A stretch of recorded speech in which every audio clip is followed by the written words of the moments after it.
sports. This is Grizzly Insider, sponsored by Albertsons Safeway.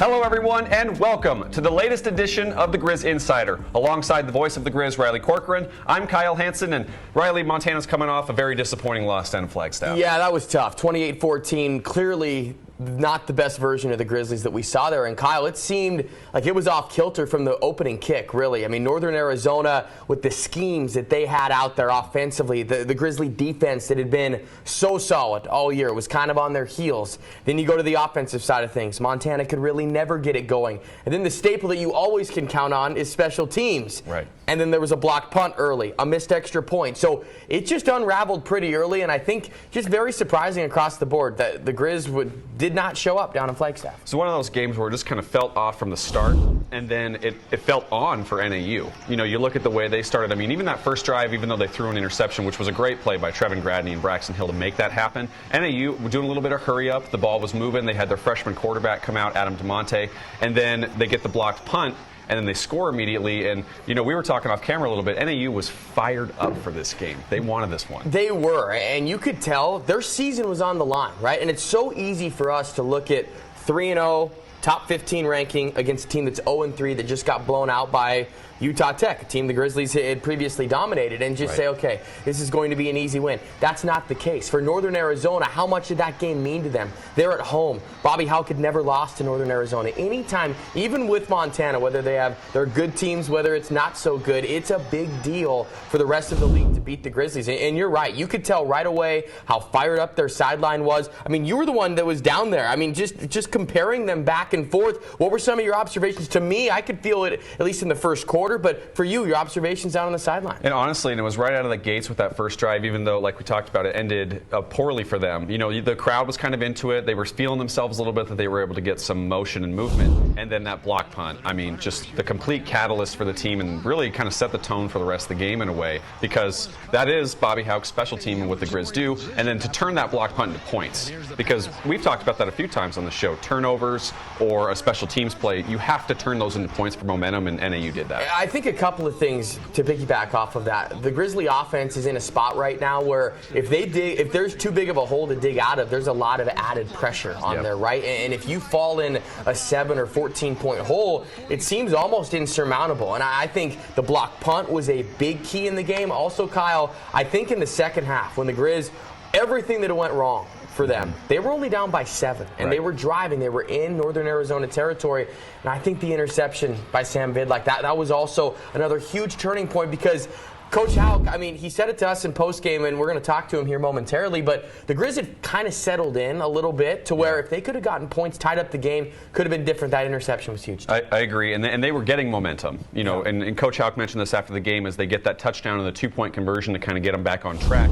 and then they have that nice drive to start the third quarter, and then that interception that, again, led to points that NAU was able to cash in on. That, to me, was kind of like the backbreaker, and then you saw some of the other plays. I don't quite remember when it happened, but Chase Belcher had that, like, 3rd and 15, and he caught it over the middle and dragged a couple of defenders to get the first down. You could just see that NAU was doing those little things that coaches talk about all the time that showed up, and they were able to get the win. Yeah, 50-50 plays, right? When you break down film and you break down the matter of the wins and losses, the margin for error is so slim. Northern Arizona, I mean, the trick plays. I mean, what they were able to do there on the double pass for a touchdown, it was impressive to see. For the Grizzlies on the other side, too, really surprised at the lack of a running game. I mean, Eli Gilman and Nick Osmo had carried this team offensively. They had a combined 6 carries on Saturday, and that was alarming to say the least. Right, 2 for 12 on third down, only 31 rushing yards, like you mentioned, only 12 total first downs. It was a lot of soul searching going on for those Montana Grizzlies. And, you know, for our show coming up, we'll get a chance to dissect the game even more and look ahead to Idaho State. And first off, Riley Corcoran will catch up with Bobby Hauck to talk about this loss to NAU and where the Grizzlies go from here.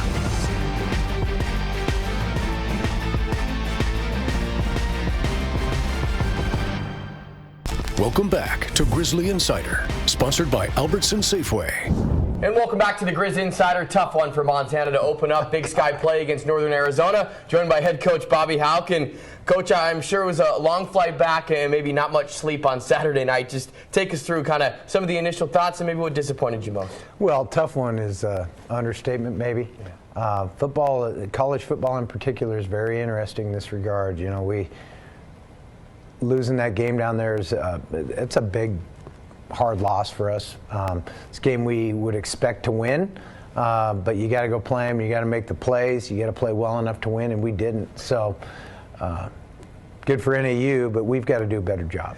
You mentioned to us in postgame, you guys had a great week of preparation going into it. At what point during the contest did it kind of feel to you that you weren't getting the best version of your team throughout the course of that game? Interesting question, because we, as you mentioned, had a good week of preparation. They threw everything but the kitchen sink at us coming out the gate. We got down 14-0.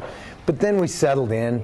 We were moving the ball. We were stopping them. You know, even at the point where we had the ball to start the third quarter, we were down a touchdown, but we were making some plays. We just weren't completing drives. Everything was okay. We just could not find any consistency on any phase of the game. And they got away from us and they beat us. Let's talk about special teams first, because that's been such a highlight for you guys for the first couple of weeks. But the pump block, the missed extra point, it's just one of those situations, Coach, where it just seemed to kind of spiral a little bit. When you watch the film back, at least on those couple of plays, I mean, anything stand out to you, or what were some of your observations? Well, getting the punt blocked was startling, because it's really a fundamental basic function. There was nothing intricate about it, just a flat bust. So that was troubling. You know, that missed extra point, NFL guys will miss an extra point once in a while, so that's nothing to lose too much sleep over. And then we faked the one, and we got back on track with that. So, you know, got to be more consistent. We played well in the rest of it, but you try not to have those negative plays. Grizz 3 for 3 on those 2-point tries so far this year. Okay, let's talk about the offense. We should keep it going. Yeah, maybe do it all the time. Hey, that would work. 2 is better than 1. They taught me that, at least at Billings Central math, Coach. But let's talk about the offense. 12 first downs, struggled to really get it going. When you watched it live and then watching it back on film, what would you identify just as some of the things that frustrated and your offense struggled with?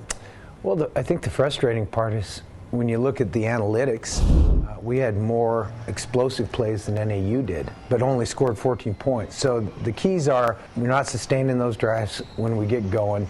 We only had 12 first downs. We're not sustaining any drives. We're not capitalizing on opportunity or field position in certain instances, and that was the case through the game for the most part on Saturday.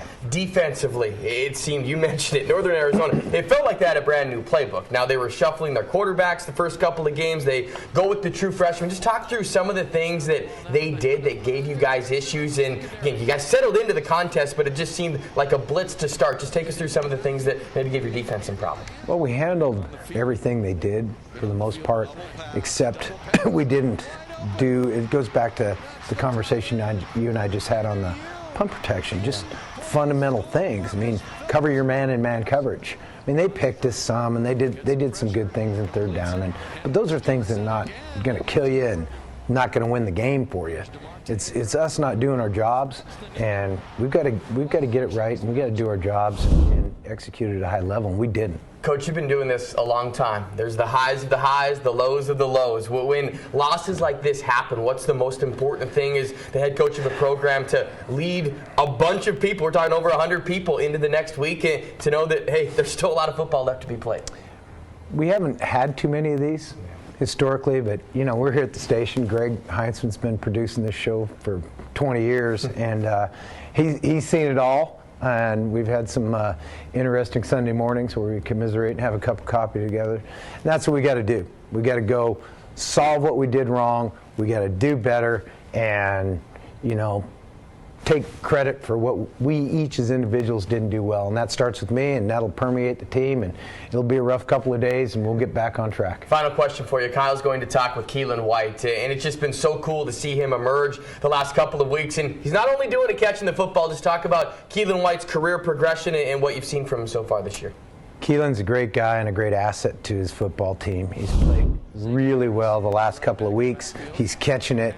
He's running with the ball after the catch. He's blocking in the run game. He's really become a well-rounded player, and I'm excited for him. Well, Kyle Hansen will talk with Keelan White when we come back on the Grizzly Insider.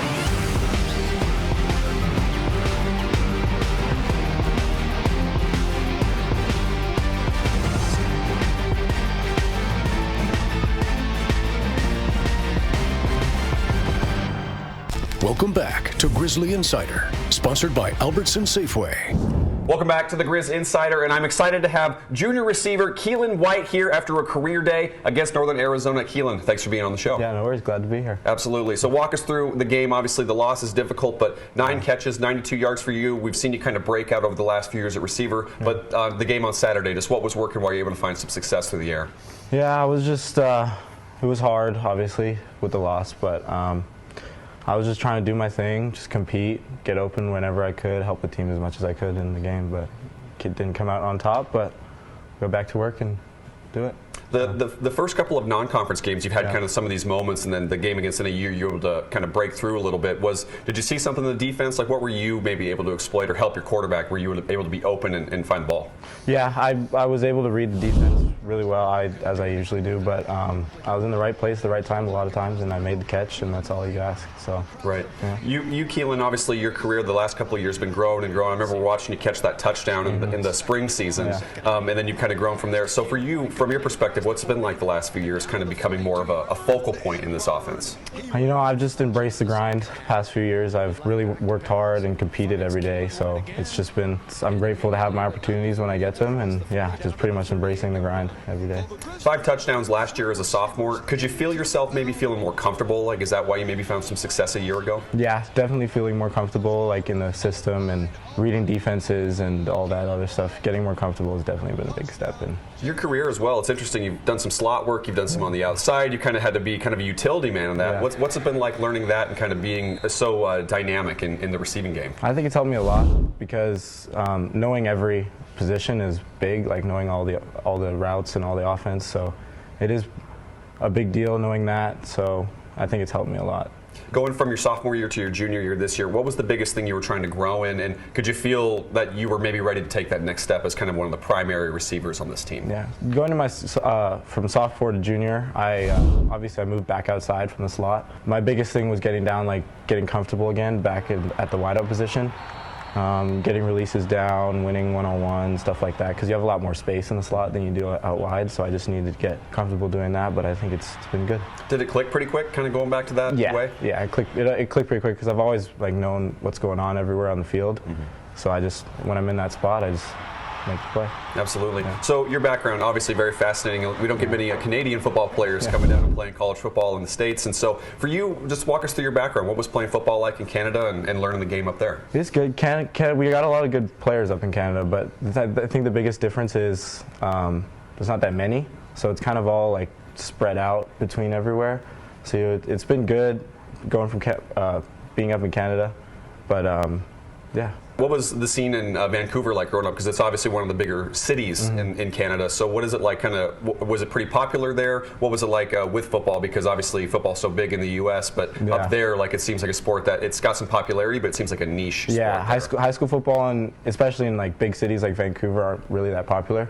So like you have a lot of schools that got a lot of good competition, but the popularity, I think hockey kind of takes a popularity up there because we got a lot of good hockey players too, but yeah, football isn't that popular, but we got some players where we have them. So. And you're right. Football or hockey, excuse me, is such a big deal. But what drew you to football? What about that sport maybe made you want to pursue that?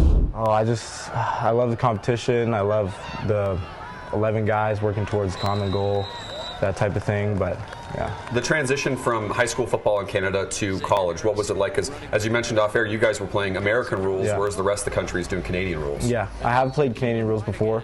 We definitely do play both up there, but high school football is based in American rules. So, but the transition was hard. I've always played up a level, because there's not that many guys in Canada, so we got to play.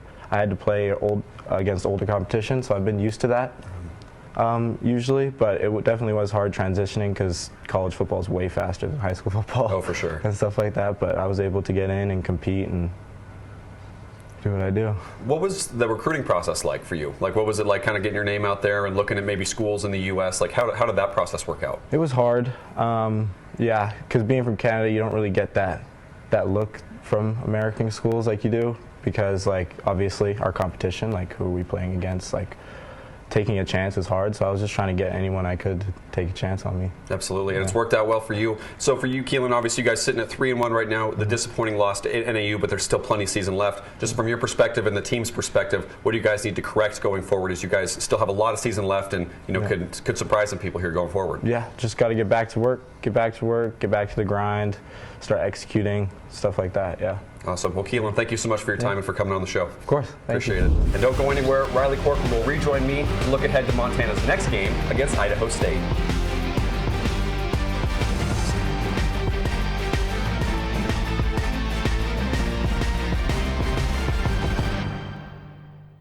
Welcome back to Grizzly Insider, sponsored by Albertson Safeway.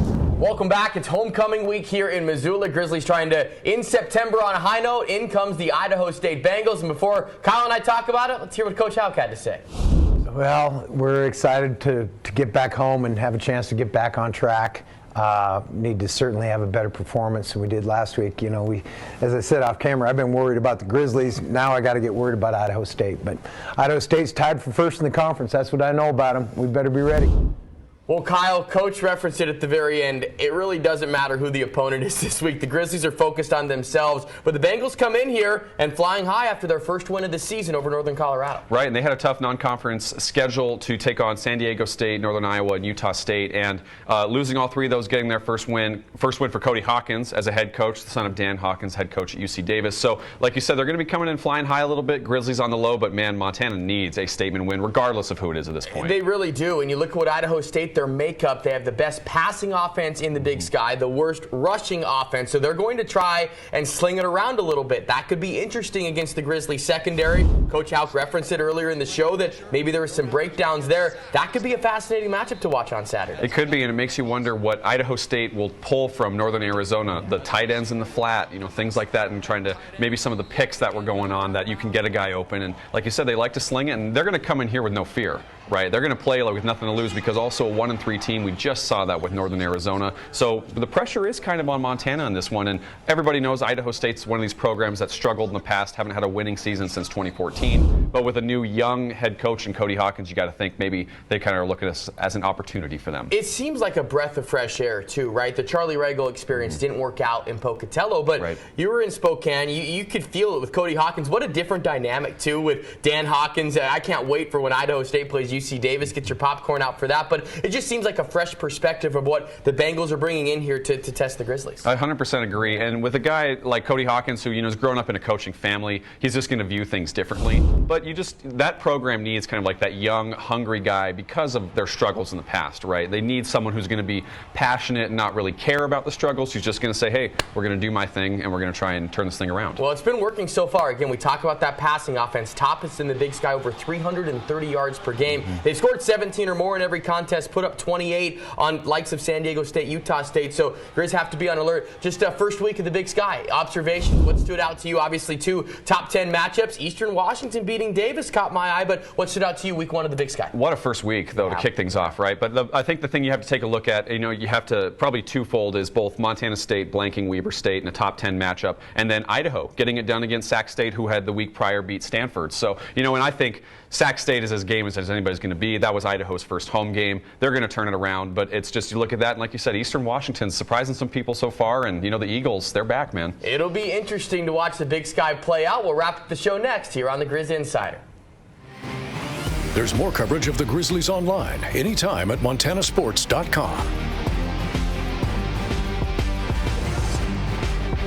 Welcome back to Grizzly Insider, sponsored by Albertson Safeway. Well, that'll do it for this week's episode of the Grizz Insider. Montana returning home this Saturday to take on Idaho State. And Riley, what are you looking for out of Montana this week? I'm looking for a good response, especially early in the game, Kyle, because the last couple of first halves for the Grizzlies just haven't went their way. Started out a little bit flat. See if the homecoming crowd getting behind Montana in a desperate must-win situation. I think it'll be a good sign, especially with it being such a tough week for the Grizzlies. Coaching staff, players in practice. We'll see how they start this Saturday. Homecoming's always fun in Missoula. Kickoff for Montana and Idaho State is at 2 p.m. on Saturday, and you can catch it right here on MTN. And as always, thanks so much for watching. Have a great evening, everyone.